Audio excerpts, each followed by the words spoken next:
बिस्मिल्लाहिर्रहमानिर्रहीम और अस्सलाम वालेकुम। 10 जुलाई और पाकिस्तान में जुमेरात की रात। आज की अहम तरीन खबरों में सबसे पहली खबर लाहौर से आपके सामने रखते हैं, जहां पर मॉनसून की बारिशों ने तबाही मचा दी है। एक तरफ मॉनसून की बारिशें तबाही मचा रही हैं, तो दूसरी तरफ टिकटॉक पर तबाही मचाने वाली मरियम नवाज शरीफ इस वक्त मुकम्मल तौर पर गायब हैं। आपने उनकी टिकटॉक तो देखी थी, ज़रा सी बारिश होती थी और वो निकल आती थी शूटिंग पर, ऐसी जगह पर जहां पानी नहीं होता था, दिखाती थी कि सारा पानी हमने जो है वो निकाल दिया। ऐसे लगता था जैसे मैडम ने खुद स्ट्रॉ डालकर सारा पानी लाहौर का पी लिया हो और सड़कें बिल्कुल क्लीन कर दी हों। इस दफ़ा वाकई बारिश हुई है, वाकई पानी आया है, तो पानी नज़र आ रहा है, मरियम नवाज शरीफ या उनकी एडमिनिस्ट्रेशन नज़र नहीं आ रही। अभी तक की इतलात के मुताबिक 6 के करीब अफराद जो हैं वो जाँ बहक हो चुके हैं और लोग सर्वाइव करने की कोशिश कर रहे हैं। लोग बहुत बड़ी मुसीबत में हैं, क्योंकि पानी जो है वो ना सिर्फ जो नशेबी इलाके हैं, मतलब पुराने इलाके आप कह लें लाहौर के, वहाँ पर तो पानी है ही है, क्योंकि वहाँ पर आपको पता है कि बहुत मुद्दत से 40 साल से पंजाब के अंदर शरीफ ख़ानदान जो है वो इस्टेब्लिशमेंट की मदद से, पाकिस्तानी जनरल्स की मदद से हुकूमत में बराजमान रहे। मैं शुरू की बात कर रहा हूँ, बाद में तो ज़ाहिर है फिर उनका हाथ बैठ गया और अब दोबारा उनको पाकिस्तान के मिलिट्री जनरल्स लाए हैं, स्पेशली फॉर्म 47 पर। तो इस सारे अरसे के अंदर जो टाउन प्लानिंग है उसका हाल आपके सामने है। बीच में एक छोटा सा पीरियड इमरान खान का आया, जिसमें लाहौर के अंदर जो अंदरून लाहौर है, पुराना लाहौर है, उसके अंदर ज़ेरे ज़मीन स्टोरेज बनाई गई पानी की, ताकि जब बारिशें आएँ, और उसकी वजह से आप देखेंगे तो उन इलाकों में फिर भी मामला थोड़ा सा बेहतर है। और बाकी इलाकों में इमरान खान साहब ने टाइट टाउन प्लानिंग की इंस्ट्रक्शंस दी। जाहिर है जो नीचे मशीनरी है वो फिर भी मिल मिलाकर मीन ब्यूरोक्रेसी, करप्शन वगैरह करके मामला चलाने की उन्होंने कोशिश की, लेकिन खासी कड़ी निगरानी थी उन दिनों में। मैं खुद विटनेस हूँ उस चीज़ का कि वो चाहते थे कि बेहतर टाउन प्लानिंग हो। अब किया क्या है, इस्लामाबाद में भी आपको वाकई याद होगा, गालिबन ये E9 या उस इलाके के अंदर जब बारिश का पानी जो है वो घरों में दाखिल हो गया और उसने तबाही मचा दी, तो पता चला कि वो जो रास्ता था वो रोका गया था, और वो CDA का सेक्टर था, ऐसा नहीं था कि कोई प्राइवेट सेक्टर था। तो CDA हो या DHA हो, इन्होंने सब ने ये काम किए हुए हैं कि इन्होंने जो पानी की कुदरती गुजरगाहें थी, जहाँ पे बारिश आएगा, फ्लडिंग होगी, तो पानी ने गुजरना है, पानी ने तो अपना रास्ता बनाना है, और अगर आप उसका रास्ता रोकेंगे तो फिर रास्ता आपके घरों के अंदर से बनाएगा। यही इन्होंने किया कि इन्होंने ज़मीन पर कब्जा किया, मीन ऐसी ज़मीन जहाँ से गुजरगाहें थी पानी की, उनको रोका, उनके अंदर तामीरात की। याद कीजिए कराची में भी जब बारिश से फ्लडिंग हुई थी तो वहाँ भी यही पता चला था कि पूरे का पूरा जो पानी की गुजरगाह थी उस पर नाजायज़ कब्जा करके तामीरात कर दी गई थी। यही काम DHA ने किया हुआ है, यही काम तमाम दूसरी मॉडर्न सोसाइटीज़, मॉडर्न मेरे कहने का मतलब है जो पिछले 10, 20, 30 सालों में बनी, उन सब ने ये काम किया है। पानी की जो कुदरती गुजरगाहें हैं उनको रोककर वहाँ पर तामीरात की हैं, उस ज़मीन को महंगे दामों बेचा है, और पैसा बनाने के चक्कर में आज आवाम की ज़िंदगी जो है वो अजाब में डाली हुई है। इस वक्त ये मैं कोई लक्ष्मी चौक की बात नहीं कर रहा, वहाँ पर तो हालात फिर भी थोड़े उन इलाकों की निस्बत बेहतर होंगे, क्योंकि इमरान खान साहब की हुकूमत के दौरान ज़ेरे ज़मीन पानी के टैंकर या पानी की वहाँ पर ज़ेरे ज़मीन सिस्टम बनाया गया था, जिनके अंदर पानी जा सकता है बारिश का, और फिर आहिस्ता आहिस्ता वहाँ से वो शिफ्ट किया जा सकता है, या वो हो सकता है थ्रू जो पाइपलाइंस नीचे से डाली गई। लेकिन 35-40 साल शरीफ ख़ानदान को लाहौर के अंदर मिले, उसका अब नतीजा जो है वो आपके सामने है। अभी अगले 1-2 दिन के अंदर पानी ने, क्योंकि नेचुरली किसी न किसी तरफ बहना होता है, जो खड़ा होगा वो ज़मीन के नीचे भी जाएगा। आहिस्ता आहिस्ता जो गटर होते हैं, जो लाइनें होती हैं, वो भी पानी को आहिस्ता आहिस्ता सक करके निकालती हैं। स्पीड स्लो होती है क्योंकि वो सिस्टम बहुत पुराना है, उनमें स्पेस कम है, कैपेसिटी कम है। तो जब पानी ज़रा नीचे हो जाएगा तो आपको फॉर्म 47 की टिकटॉकर मरियम नवाज़ जो है दोबारा सड़कों पर नजर आएंगी, इनकी हुकूमत दोबारा सड़कों पर नजर आएगी, और उस वक्त फिर टिकटॉक्स बनेंगी कि हमने पता नहीं क्या से क्या कर दिया। तो इस वक्त पंजाब अमूमी तौर पर और लाहौर खसूसी तौर पर शदीद स्ट्रगल कर रहा है, बारिशों का बेशुमार पानी वहाँ पर है। अगली खबर की तरफ चलते हैं।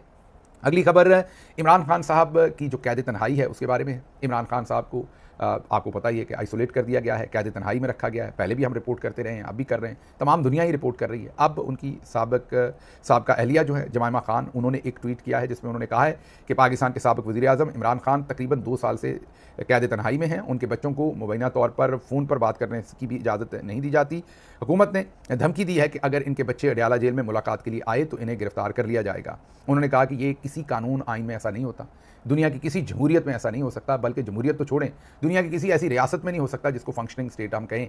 ये ज़ाती वेंडेटा है, ये ज़ाती इंतकाम की जंग है, जो ज़ाहिर है इशारा उनका फील्ड मार्शल आसिम मुनीर साहब की तरफ है कि वो ये सब कुछ कर रहे हैं। जमायमा खान ने ये ट्वीट किया है कि अब धमकी ये लगाई जा रही है कि अगर इमरान खान साहब के बेटे, जो जमायमा खान साहबा के भी बेटे हैं, वो पाकिस्तान आए तो उनको भी गिरफ्तार कर लिया जाएगा। उनसे फ़ोन पर बात करवाई नहीं जा रही। अगर वो अपने वालिद से मिलने के लिए पाकिस्तान आना चाहते हैं तो अब हुकूमत धमकियाँ लगा रही है कि वो आएंगे तो उनको भी गिरफ्तार कर लिया जाएगा। तो ये सूरत हाल है। ज़ाहिर है जमायमा खान साहबा का जो ट्वीट है उससे इंटरनेशनल मीडिया उसे पिक कर रहा है, इंटरनेशनल जर्नलिस्ट उसे पिक कर रहे हैं, आवाज़ उठाने की कोशिश की जा रही है। लेकिन जो फील्ड मार्शल साहब हैं, उनका जो गुस्सा है इमरान खान साहब के ख़िलाफ़, जो सो कॉल्ड कहा जाता है कि उनको हटा दिया गया था, और आपको याद है कि ये भी एक बयानिया दिया गया था कि वो एक करप्शन की फ़ाइल लेके गए थे जो बुशरा बीबी के बारे में थी। अब फील्ड मार्शल साहब का टेन्योर तकरीबन पूरा हो गया, वो आर्मी चीफ बने और आर्मी चीफ उनकी मुद्दत तकरीबन अब ख़त्म होने वाली है और वो अब जा रहे हैं ऑफिस से कोई 2-3 महीने के बाद। वो अब जाते नहीं जाते वो एक अलग बात है, लेकिन उनका कानूनी वक्त पूरा हो गया। वो एक्सटेंशन पे एक्सटेंशन, वो तो फिर माशाल्लाह है ना, जिस तरह मर्जी आप लगा कर गसब कर लें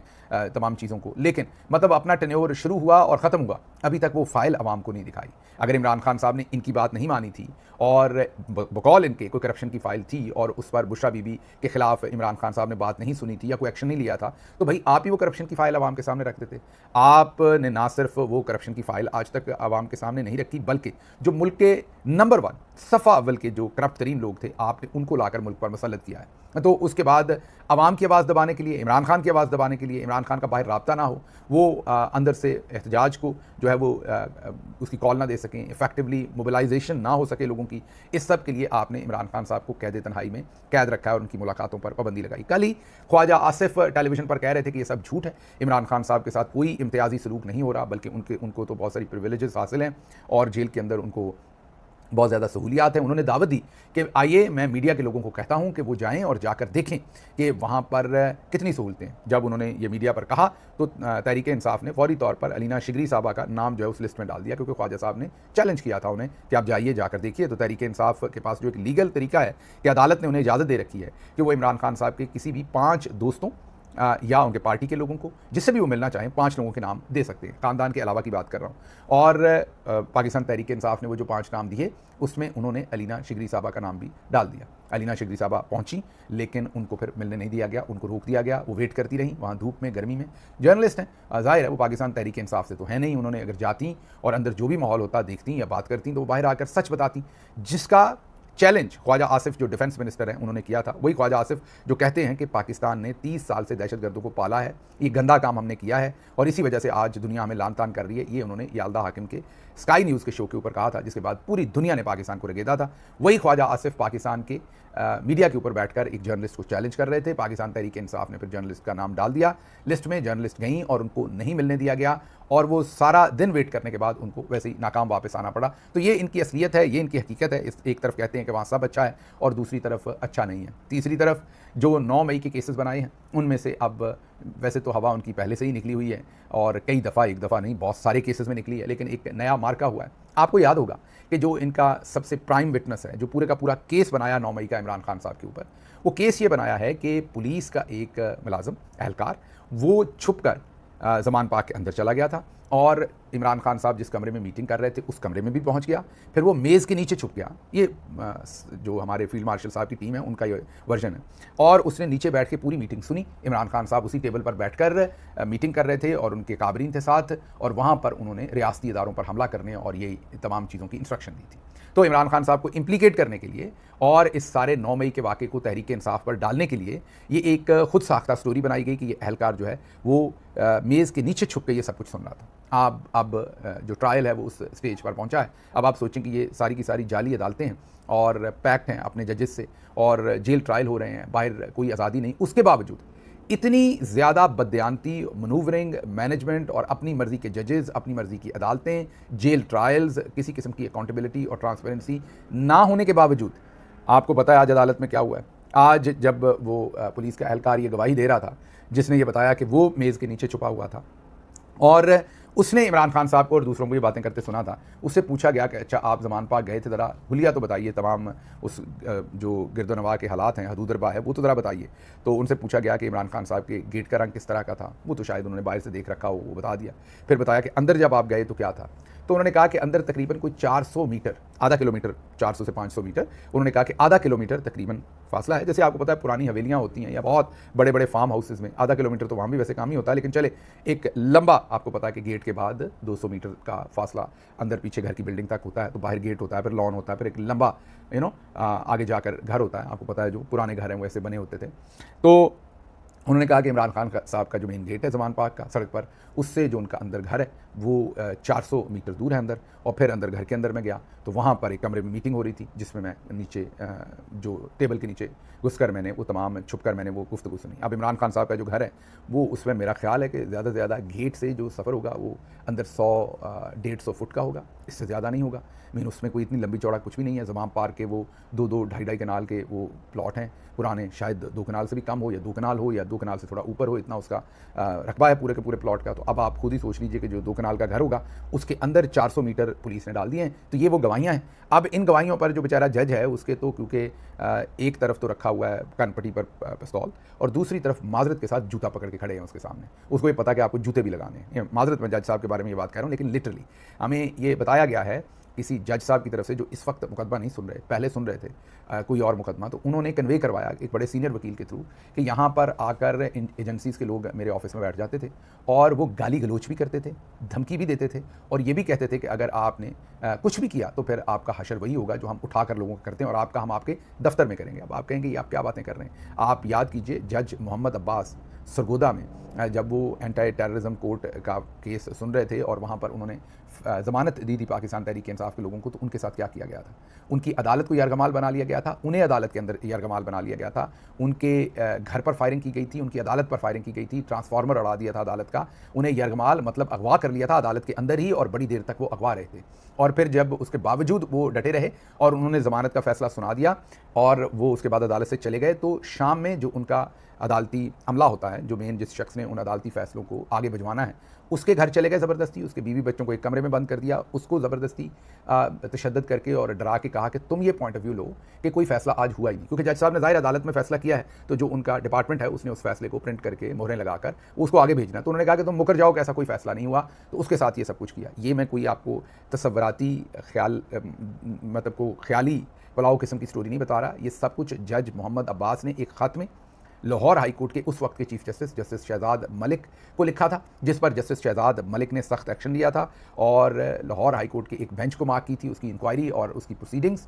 लेकिन उसके बाद अगलों ने जस्टिस शहजाद मलिक को ही लाहौर हाई कोर्ट से निकाल दिया। आल्दो के उन्हें ऊपर सुप्रीम कोर्ट ले गए, लेकिन बहरहाल उन्हें वहाँ से हटा दिया ताकि वो इस तरह के केसेस ना सुन सकें और जुडिशल जो इंडिपेंडेंस है उसके लिए वो इंटरवीन ना कर सकें। अब वही शहजाद मलिक साहब जो हैं उनकी बेटी पर एक पुराना केस डाला गया ताकि शहजाद मलिक साहब को भी खामोश करवाया जा सके। तो ये सब कुछ इन हालात के अंदर आप सोचिए कि जजेस काम करते हैं और अब ये जज तो सज़ा देंगे ही देंगे। हालांकि इस स्टेटमेंट के बाद तो इस पुलिस वाले को उल्टी सज़ा देनी चाहिए, लेकिन इसके बावजूद सज़ा होगी। आप देखेंगे कि मामला किस तरफ जाते हैं।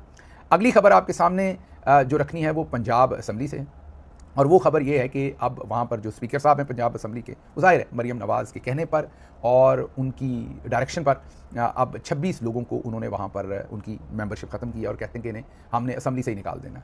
हमने तो बहुत दफ़ा कहा कि ये उन मेंबरान्स के लिए मेडल्स होंगे, बहुत अच्छा होगा।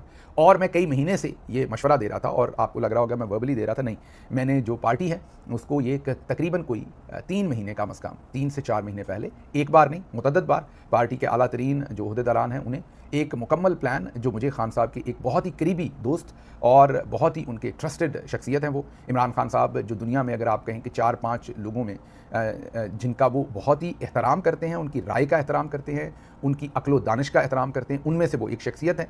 और उन्होंने मुझे वो एक पूरा प्लान बनाकर भेजा।